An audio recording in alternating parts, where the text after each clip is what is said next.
I've shown you how not to do it. I've attacked some color corrects, and I've attacked kind of the lifting and the white point and the black point. So how would we do it? How should we actually do this? Well, let's put a grade node in. Let's start actually sitting this guy in. First of all, when I'm matching something to a plate, I always want to match the contrast. Now, other people may have different ways of doing it. I'm just going to kind of show you my method that seems to work for me. So you always want to match your contrast. Now, what is contrast? Well, contrast is just the relationship between your brightest value and your darkest value. Now, if I put these in, you can see that the monster is kind of fairly contrasting. See, this is the brightest value and this is the darkest value.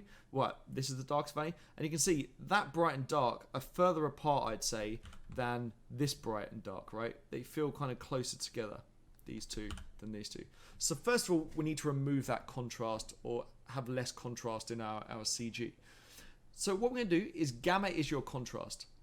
What you'll generally hear is if you need to reduce the contrast of something, you'd gamma down, and you can see it gets darker there, and you would then gain up. So that's generally what you'll hear. So you have to kind of, all of these settings I'm going to show you today will always adjust something else. So you kind of, it's a balance act between all of them. And if you want to reduce the contrast in this, as we do, we'd gamma up, and it's going to get brighter and less contrasty, as you can see. This is very contrasty. Gamma up just a little bit, and then gain down. And what I'm doing when I'm gaining down is I'm just trying to kind of sit the brightness in again. So let's gamma up a little bit more. And what I'm trying to do is just get it so that it's feeling like the relationship between these is a little better. So let's turn this on and off. And you can see that starts feeling like the contrast is closer, right? You can see instantly, by the way, if you reduce the contrast on something, it will push it back in depth. You can see the minute I do that, it's now pushed back in depth. It feels like it's kind of sat in there. Whereas before it feels like it's almost popping out the mounting. And now it's sat back in there. Now again, I might need to adjust that later on, but for now, that's good enough. That's good enough for a first pass. Then what I do is, next up I like to do kind of the highlights. Your highlights is your gain. So if ever you need to adjust the brightness of something, that's your gain. That's this one here. So let's go in and have a look at that. So what I could do is, okay, I could kind of play around with it here, but even better, let's look at our really dark one. And we can even go a bit darker. And we can view this, okay? And as I was saying earlier, like, this is a shiny path here. So should this be brighter than here? I actually think it should be. If this was kind of like a wet kind of mountain, as I think it looks like, then I actually think it should be kind of shinier than here and a little bit brighter. So let's have a look then at that grade. And you can see I can barely see these two things. So this might be quite tricky depending on the screen you're on, but hopefully you can see that this is just a touch kind of brighter than here, but I want it to just exaggerate that a little bit. So I'm going to bring the gain down ever so slightly and go in and view that. Okay, that feels quite nice. That feels pretty good for me. That feels pretty good. I mean, I may want to bring it up just a little bit in case he feels like he's almost kind of too sat into that mountain, but that feels pretty good. So next up, once you feel like you're in the right general ballpark of these, it's your black levels. And to do black levels, some people would go for the lift here. I quite like using the toe. Now, what the toe's actually doing under the hood is, let me draw a little graph for you here. That's basically your color graph.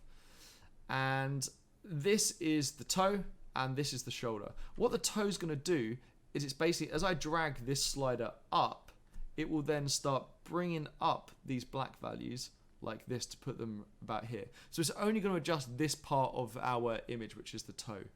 Some companies I've been at have a node called a shoulder node, which is just to adjust these kind of highlights bits. But there you go. The lift is okay. I just personally prefer using the toe. And I picked this up when I was at ILM. I was using the lift before, and they kind of used the toe, and it was just a really nice way of doing it. It just gives you a bit more control. So what we're going to do is I'm going to control click here, and this is going to give us this pop-up.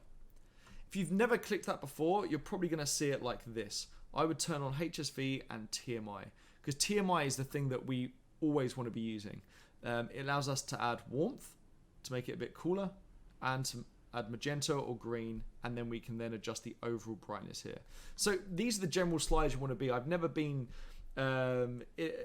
really had a note of, hey, I want you to make the shadows a bit more red. It's always warmer, cooler, if I'm honest with you. So this gives you a slider that's like, okay, if it's warmer, okay, I just drag it that way. It's nice and simple.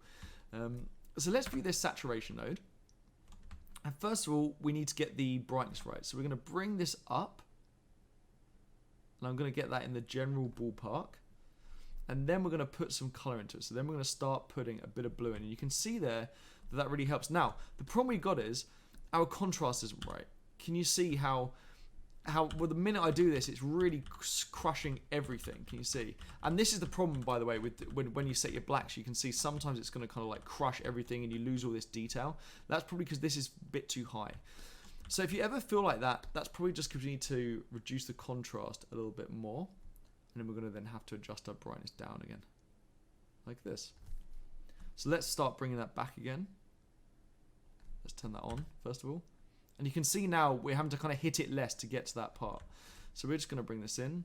Now, I actually don't mind this being a little bit darker than here because maybe that tree is actually a little darker in these certain areas. So that's absolutely fine. Again, this is probably my value I need to match to. And we can bring this up a little bit. And you can see now if I turn these on and off, that's matching way closer. Now, I think maybe I've gone a little too over the board with the purple. So let's just ease off on that. Maybe I've gone a little bit too overboard on the orange there. And maybe actually, you know what, I might want to put a touch of warmth in there because again, that mountain maybe is a little bit cooler than this monster, which is kind of wood or warm bark. So we'd maybe be able to just affect and add just a touch more warmth in there.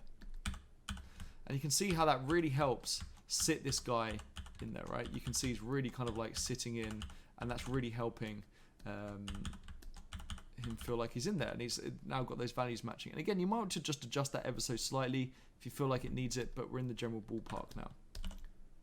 So let's view this. And then you can see, there we go, there's our monster that has been sat in to the plate. Now for me personally, once you've done these changes of getting it roughly in there, now you can start thinking creatively. So for instance, in a shot like this, okay, I want people to be looking here, so I might go a touch brighter on his head. In that case, I'd maybe just want to add a touch of contrast back and just bring that up ever so slightly in there, just to kind of help him pop out just a little bit from the mountain. You can see now he's not popping out quite so much. But if I turn these on and off, you can see before, this guy really stood out. Like the black level was going to feel wrong, his head's going to feel way too bright, and now, okay, now he's nicely sat in that image. Now, if you felt like, okay, that's okay, but I want him to actually be a little bit warmer, so he really pops out even further. Let's hit Control in our gain and the color wheel, and that's going to pop out this same thing. So as I was saying earlier, you want to match to the plate. So for instance, you can see this is kind of like a warm leather, it looks like a dark orangey brown leather. Same with his belt, and his hair is kind of a reddy color. So I can use that to maybe as a reference. So for instance, let's go back to our saturation. And you can see how kind of green this guy is, right, compared to here. So let's add a little bit of purple in. And then add a little bit of warmth in. And you can see he starts feeling like he's a bit closer towards this.